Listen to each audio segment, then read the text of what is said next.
Oh, g'day everybody, and welcome to Tuesday at 1 o'clock. Hope you are all having a fantastic day.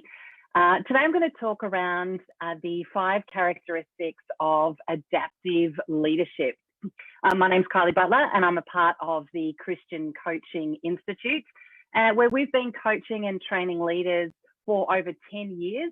And it is Australia's leading Christian coaching organisation.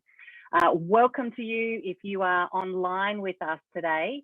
And I've chatted to a stack of leaders this week, and particularly noticing that I'm seeing some similar conversations that are happening. Leaders are getting the hang of working from home, figuring out what it is to do remote team leadership and online meetings or online services, but there is a cost to this type of adaptation. Leaders are exhausted, they are wrung out, but also some are really thankful for a different pace or a slower pace of life at the moment. And there are 3 stages of the crisis change model that I particularly want to look at, or the 3rd stage in particular. The first one is preparation phase. The second one is emergency phase. And the 3rd one is adaptive phase. I think most organisations, or in Australia at least, are currently in the 3rd phase, the adaptive phase. It's the phase that involves the most amount of learning, the most amount of maintenance and consistency, as well as a consistent amount of stress and chaos that's actually involved in that, as well as emotional instability, both from the leader and also from the team. So what does it look like to be an adaptive leader in this season, particularly as we look at the adaptive phase of leadership that we're going into? Adaptive leadership is a leadership framework that helps individuals and organisations adapt and thrive in really challenging environments. There's a couple of characteristics that I particularly want to look at today, so 5 in particular. The first one is that they're able to decide between core and expendable. Adaptive leaders determine what is core for them in this season, for them and their organisation, what is needed as a core piece now and also going into the future. And also looking at, well, what are the obstacles or the things that are actually going to hinder them in this season, but potentially actually hinder them for the future as well. So adaptive leaders figure out what are the core aspects of an organisation that must stay, and what can actually go, either forever or what things actually need to go in this season.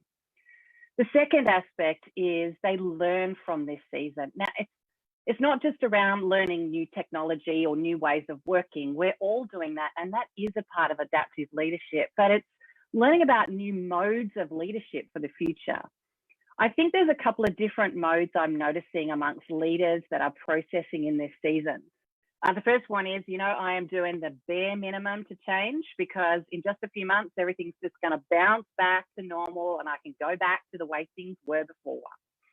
The second phase or second area is I'm beginning to see potential and opportunities for this season and beginning to implement some new things and becoming more effective and efficient in new ways of working. And the third mode is actually I am harvesting the full potential of this season and how we could do things differently in an ongoing way. Adaptive leaders are particularly looking at those modes 2 and 3. So number 2, seeing potential opportunities and beginning to implement. And number 3, actually harvesting this season for its full potential. The third aspect or characteristic of an adaptive leader is the ability to be reset. Now, those of you who know me, I am a driven leader. I love to maximize, adapt, and develop. And it does take me a while to stop, to slow down, to listen, whether that's to God or to others. And I see this in leaders, other leaders as well. Often leaders won't stop, or we don't want to stop. Often leaders don't wait, or we desire to kind of move fast. Often leaders, we won't listen. We know what it takes and we have what it is. And so we just don't take the time to stop and listen. But this is actually a time to reset, to review, to make decisions for kind of the next decade of what type of person or what type of leader do you want to be in the next season? What is God at work doing in us, not just through us? Adaptive leaders take the opportunity to reset in these type of seasons. The fourth characteristic of an adaptive leader is emotional intelligence. Adaptive leaders aren't just making adaptations or changes or using their authority. They actually need to be really emotionally intelligent. Emotionally intelligent is the combination of both being highly self-aware and also aware of others. It's a leader's ability to be able to regulate their own emotions and regulate the way others react to their emotions. Leaders with strong emotional intelligence are empathetic, calm, fair, and they are true team players. So I encourage you to take the time to pause and listen to yourself and what's going on for you and what's going on for others.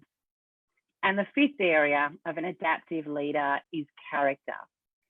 Character is a key component in adaptive leadership because without it, really leaders are doomed to fail. People in any organization are pretty quick to sniff out a dishonest or an inauthentic leader.